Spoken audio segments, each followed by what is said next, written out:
Nathan doesn't mean that I own Nathan's hot dogs. But anyway, are we recording the thing now? Yeah, All I right, think we're let's come in. recording the thing. So I think the thing that most people are going to want to hear from you at some point of this is, what day is it today, Tom? Today, the day that this video is being posted, is in fact, we should probably close that door. He's gonna go. Okay, all right. Sorry, everybody on there, over there. Today, the day that this is being posted, is in fact Friday.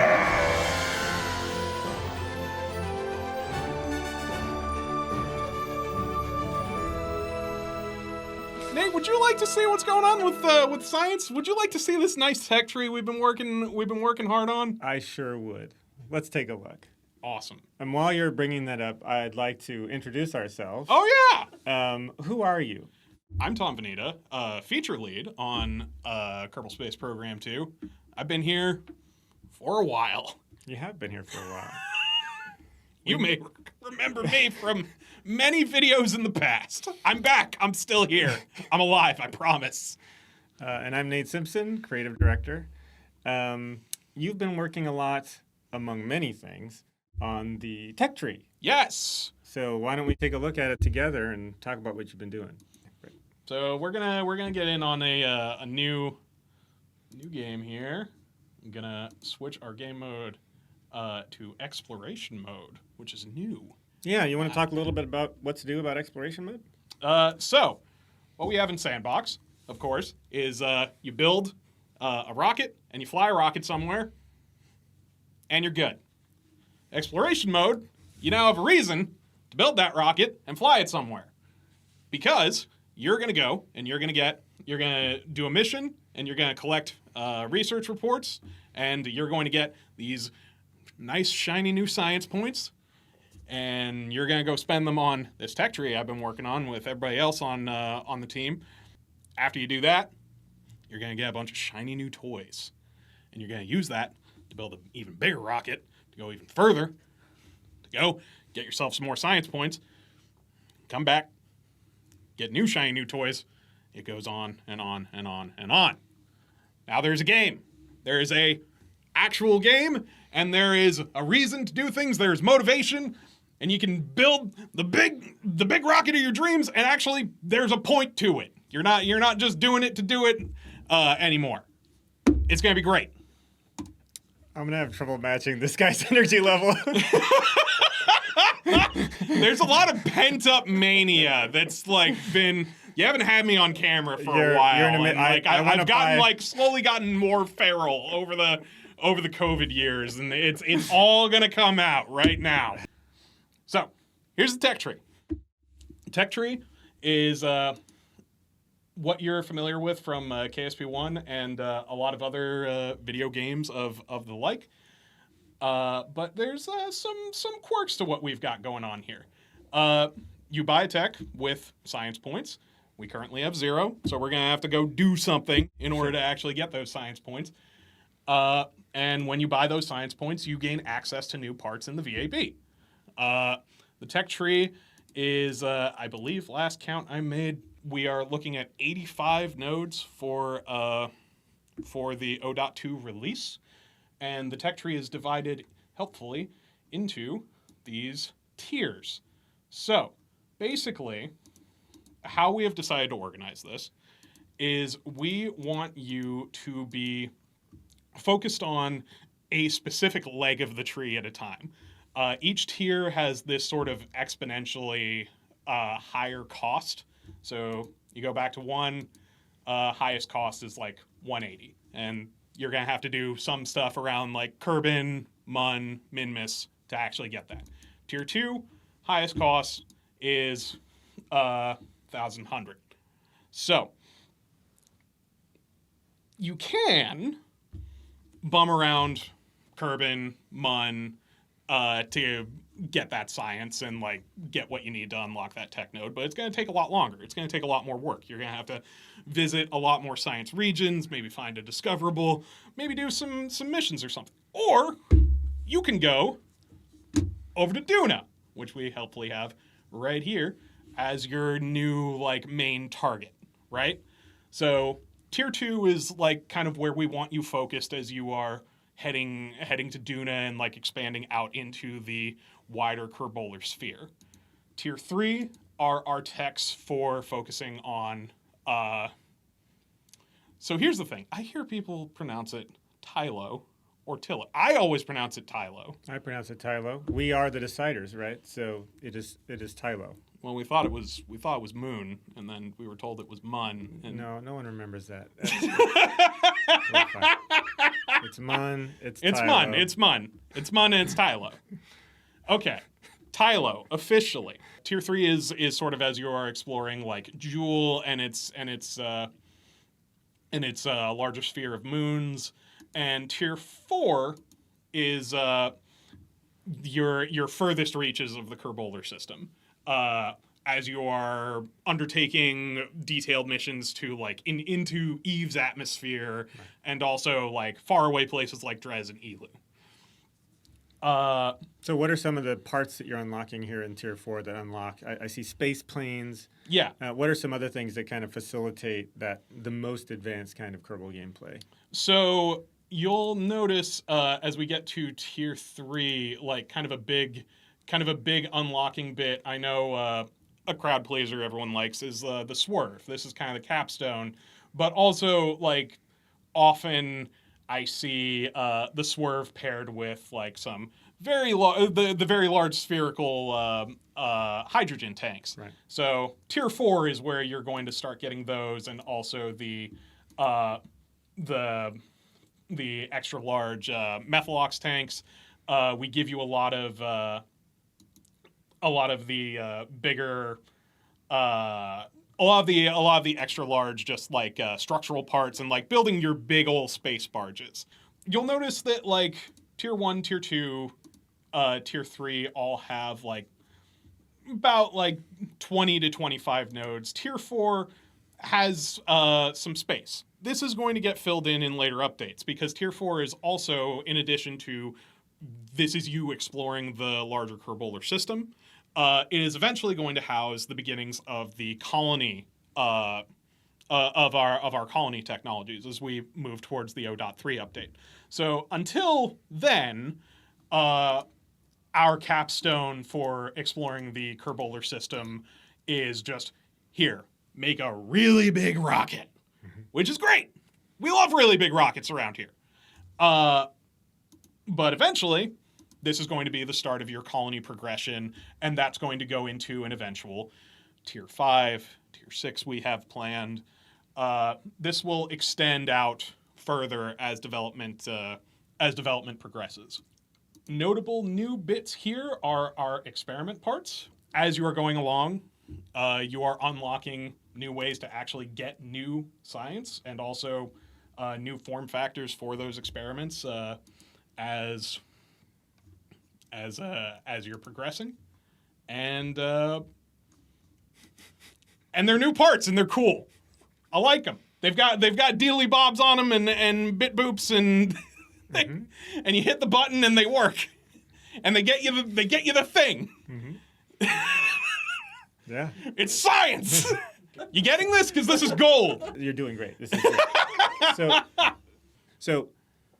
You have inherited a franchise for which there is already a tech tree in KSP1. What is similar to, what is dissimilar to the original game's tech tree? What were some of the challenges you encountered in laying this one out? Tech trees are actually something I'm really interested in general as a game designer, because they perform a lot of subtle actions that is easy to miss as a regular player. Like, sure, on its face, it's a motivation for moving forward. You get points, you come back, and you buy new toys. And you use those new toys to go and do more stuff in the game. It's a good loop. It keeps you going, and it feels good. But it does more than just that. A lot of games have like directed tutorials. We have a directed tutorial, which is also something I care very deeply about. That's really hard to build, and once you build it, a lot of people are going to tune out of that unless you've gone to very, very painstaking lengths to make sure all of it is very interesting and engaging, which is It's a lot of work. It's hard to do. A tech tree is sort of a shortcut for stuff like that because it allows the player to sort of teach themselves a lot of more esoteric concepts in a game. So one example of us doing that early on here in Tier 1 is solid fuel boosters are dedicated to their own tech node here. You are unlocking a new gameplay feature here.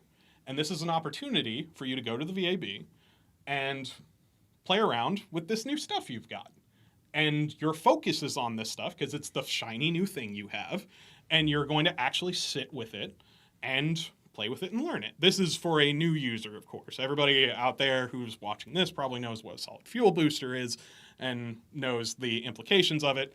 Don't worry, this is also designed for you, but this is also like, this is where, as I said, the tech tree performs many functions. This is a chance for a new player to encounter this thing that works a little differently from the rest of what the game is.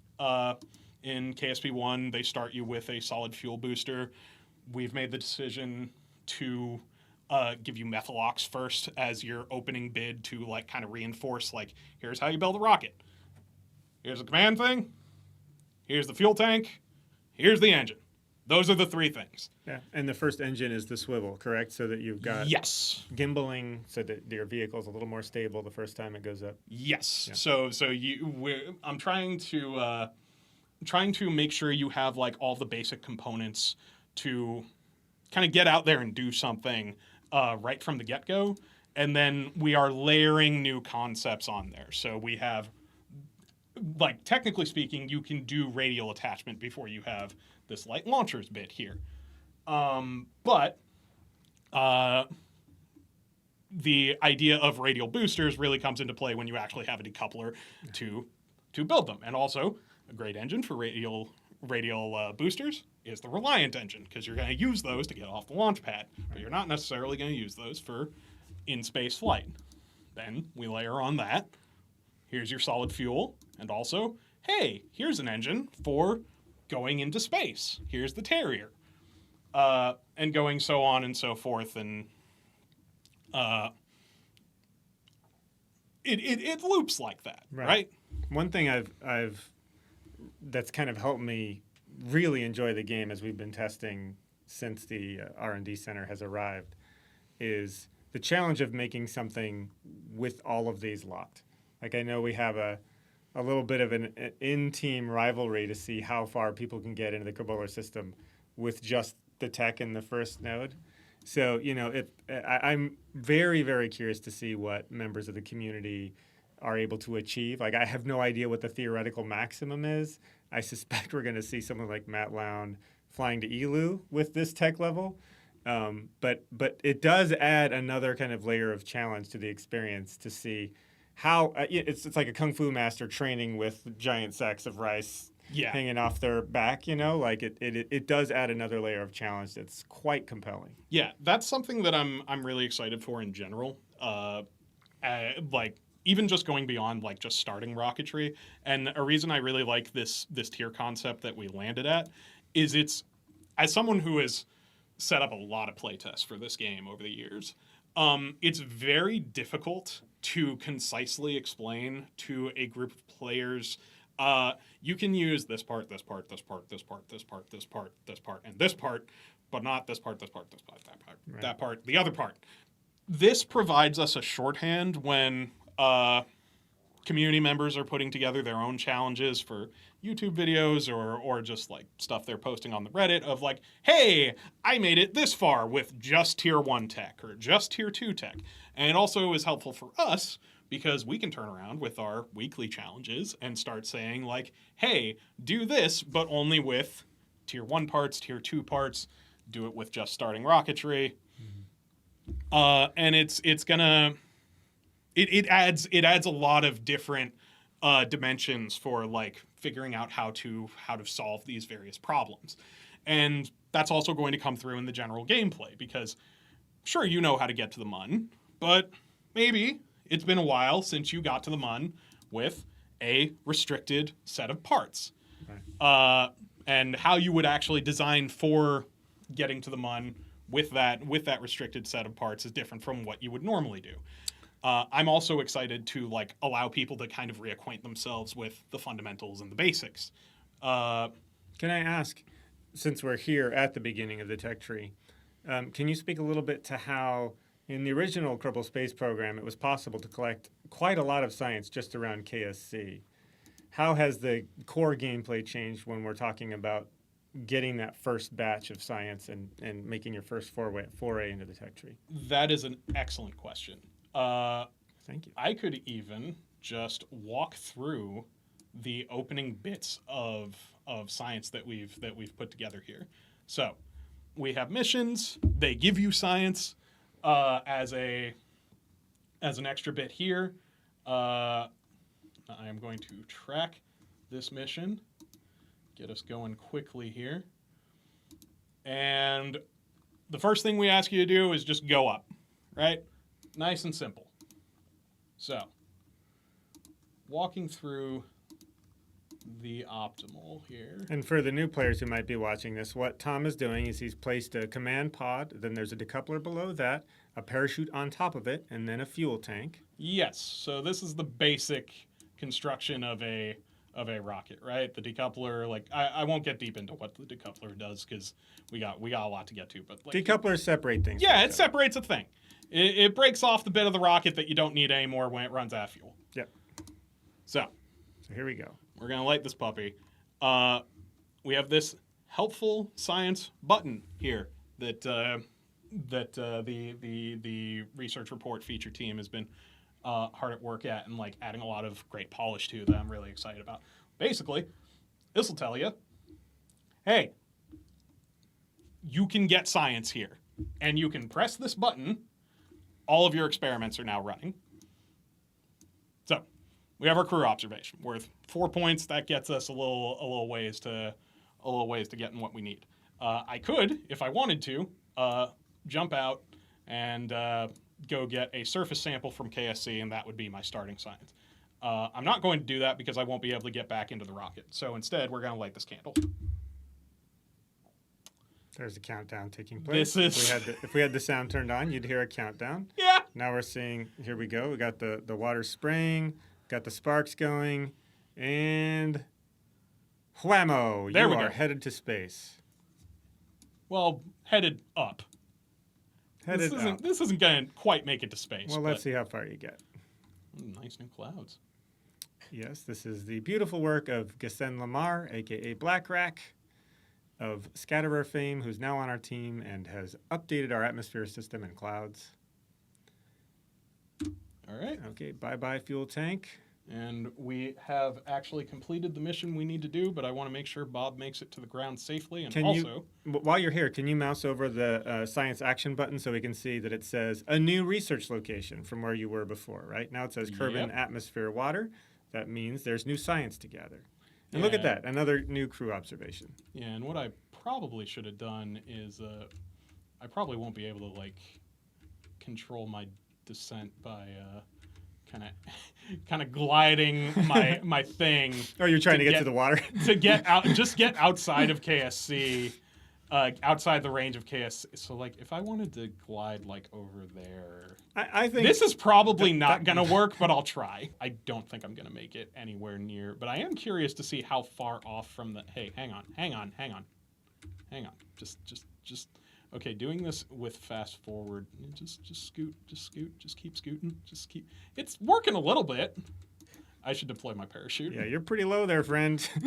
It'll be fine. Oh, It'll boy. be fine. It'll be fine. It'll be fine. All right, here we go. I'm a professional. Clearly. Here we are, back to... Not 6, out of KSC, but 5.9 meters per second. Yeah, we're gonna. You're gonna land, and because you're such a master of precision landing, you managed to hit right this nice little narrow strip of land. Yeah, totally intended. Right in between the trees. Perfect. Yeah. Beautiful. Okay, now. So let's recover that science. So now is actually a time before we recover that science. Now we can actually get out of the command pod in a spot where it's safe to do so, and I can actually climb back on it. And now run a surface survey. It is the surface sample you are familiar with, but now we've got a little animation. We're going to take some dirt, got a little thing full of the dirt. And then once he's gathered that, the surface sample, there are 2 surface samples listed inside the research inventory. Yes. And let's see what it says. The ground samples are fertilized.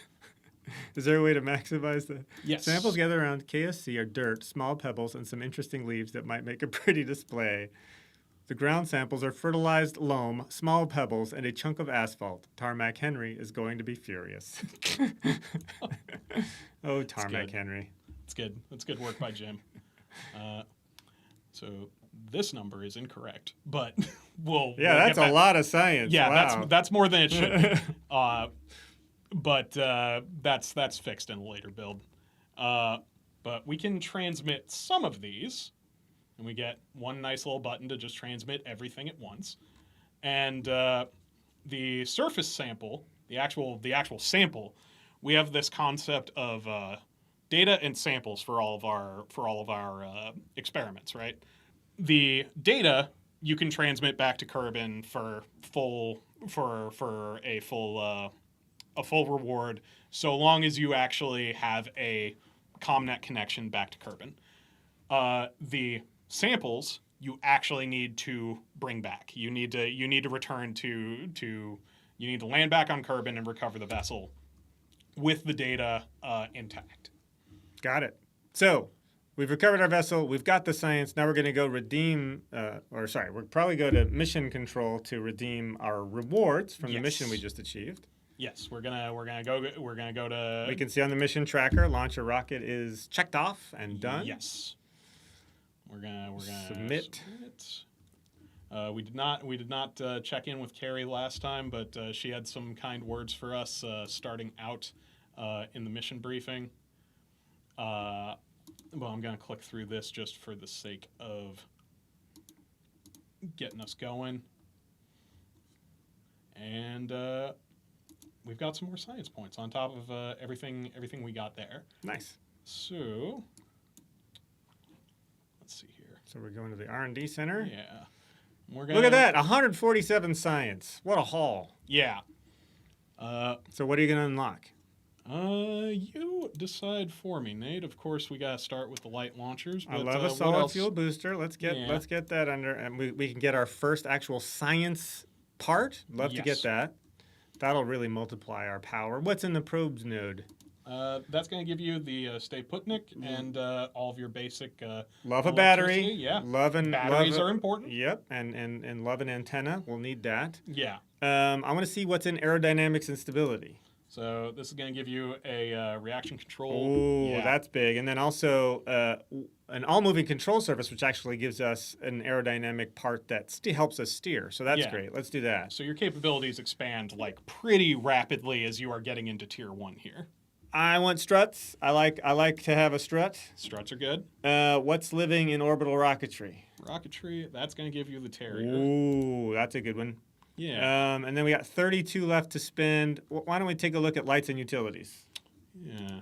It's going to give you some lights and the all-important ladder. Got to have a ladder if we're actually going someplace. Yeah, let's do that one. Then we got 17 to spend. What's in survivability? Down at the bottom. Yeah. That's going to give us a heat shield, I need a which heat is shield important. real we bad. have heat now. Look at that. Now we got a lot of parachutes. stuff to play with. Yeah. So that is your R&D center in action. Yes. And the game loop then would be that I take all these cool new parts that I've got, pop back out to the VAB, and go make something that can do something more ambitious than what we just saw. Probably an orbital vehicle. Yes, absolutely. Yeah. And as you can see, you can like kind of, as you are operating within the tier, you can make selections of what are the things I want to prioritize. Something that's really important or one of my goals here is to make sure like nothing is a trap. Nothing is worthless. Everything is going to push you forward a little bit. We have this like top band here, which we're going to get like some new icons and some other stuff that looks fancier. But this top band here is what actually gates your progression to other tiers, because it's where the most important thing that gives you the most power is going to be. This is going to be your new core sizes for your fuel tanks, Most of your engines are going to live here on these like top 2 layers. As you can see, struts are here because they're important. But also, like, there's a lot of stuff that's very helpful to have throughout the rest of the tree. It's just not stuff that is like, it's not directly going to play a role in you getting to Duna, to Tylo, to Elu, wherever else. It's stuff that'll just help. And it will help with giving you a wider variety of vehicles that you can make to undertake those various missions, those weird missions, or like you want to make a space plane, you want to make a glider, you want to make rovers, you want to have a ladder so you can climb back onto. You want to have wings at all. So if you want to, you can just blitz through this thing by doing the top layer, but your parts list is going to look a little anemic. It's going to be missing a lot of important key bits. That actually sounds like another very fun challenge to see, like, if I want to see how far a person can get only unlocking the top bar. Yeah, there's quite a lot of fundamental stuff that you don't get if you hew just to that layer. Yeah, which is kind of a fun idea. Yeah, extra science extra science experiments and stuff for like turbocharging, like the rewards you're actually getting for doing stuff is like one of many key examples of that. Yeah. Heat shields, another key example of that. Like, sure, you can go to the mun and like get like a medium-sized rocket to go to the mun by souping up all this stuff, but you had better make sure you have the Delta V to actually re-enter safely with the regular command pod. Yeah. It changes. It's going to change up how you play, no matter what choices you're making. Yep. Which that's borne out in playtesting so far, and I'm pretty pleased about that. So, yeah. Well, I mean, that's a great segue. What are you most proud about the sort of changes that you've brought to KSP2? So, speaking strictly about the tech tree, I feel really good watching people like actually playing with it, and like in our wider playtests and also in focus playtests, I feel really good just watching what are the decisions they're making, what are the things they're buying, what are they prioritizing. Because, like, sure, there's patterns, there's stuff that's like everyone can agree Terrier's a good engine. Everyone can agree landing legs important. The T800 fuel tank, very convenient to have. That's why it's on the top, right? Because it's kind of a no-brainer. Yeah. But it's there when you're ready to pay the expense to actually get it, rather than like something you're choosing between the other stuff. But as far as like, as you are making your way through the tree, as people get deeper into the tiers, what are the things they're purchasing? That looks very different from person to person, and I'm really stoked about that, because it means like there's not just a correct answer here, and that's there's kind of two layers to that for me that I take pride in, and also that I'm excited about. Is on one layer, the tech tree is friendly enough that you can kind of express your play style. There is not a super optimal way to do stuff. The rewards that you're getting and the stuff we're giving you are permissive enough that you can experiment, that you can play with it, that you don't have to go down like, this is the path that is like the thing that you need 100%. Like, those are YouTube videos, I'm sure, that will exist. Sure, yeah. But you don't necessarily need to seek out and follow them to be successful with the tech tree and to progress the game, right? You're not going to get stuck in a spot if you decide to go to buy something that just looks fun to play with for you. But also on the other end, there isn't necessarily a path that is like way stronger than the other ones.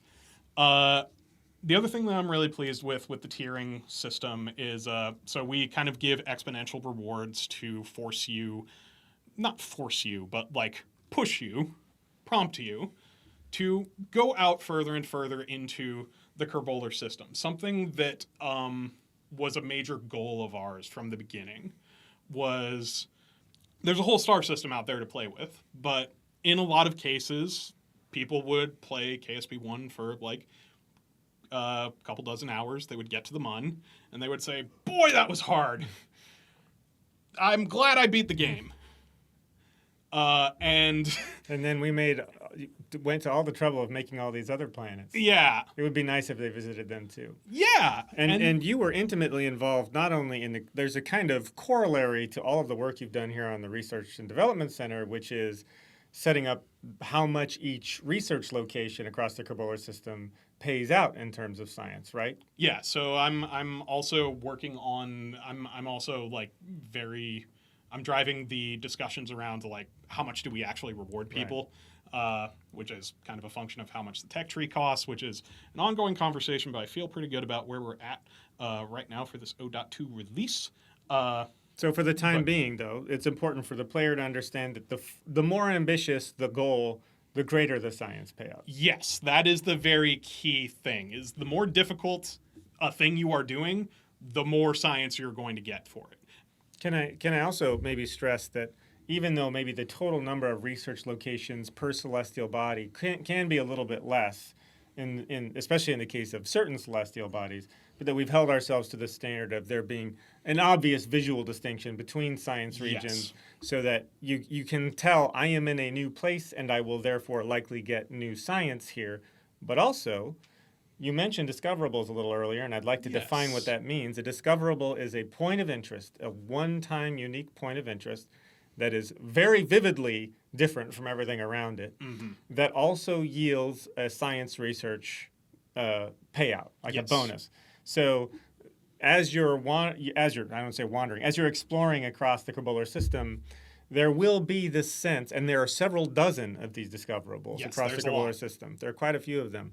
So there's always a chance that if you go just a little bit further from the place you're currently landed, you might find something over the horizon that is surprising, that also yields a little bit of extra science. Yeah, or if you cruise in a tight orbit for a while, or on a plane, like you might see something from the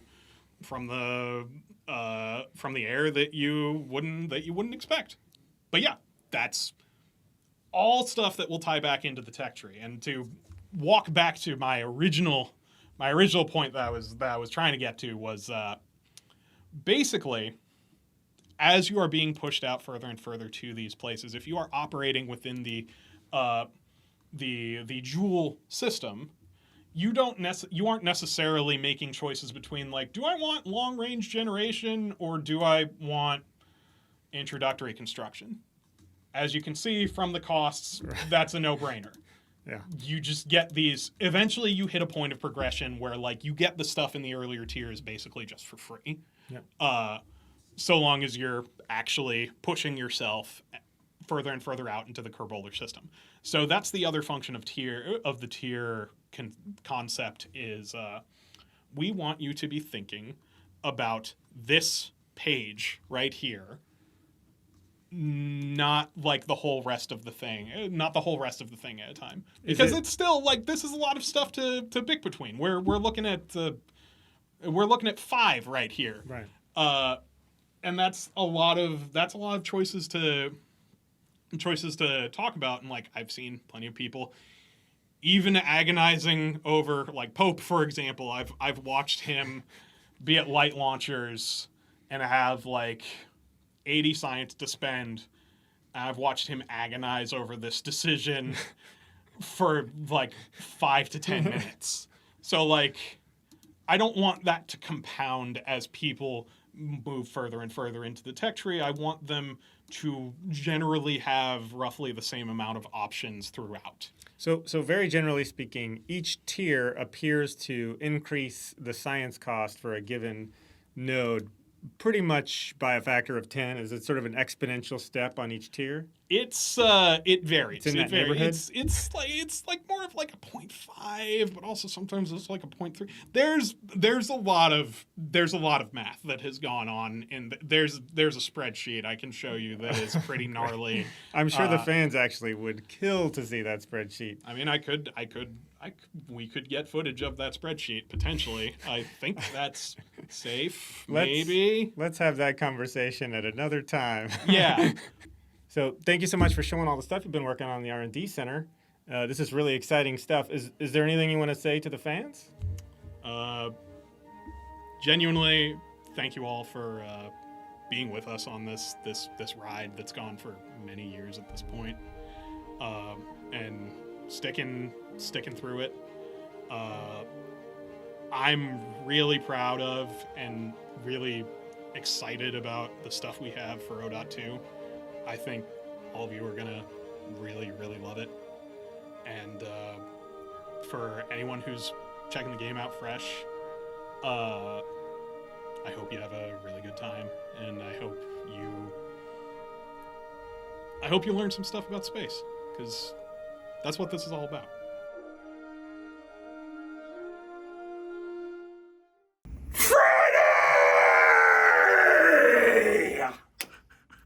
There it is, ladies and gentlemen.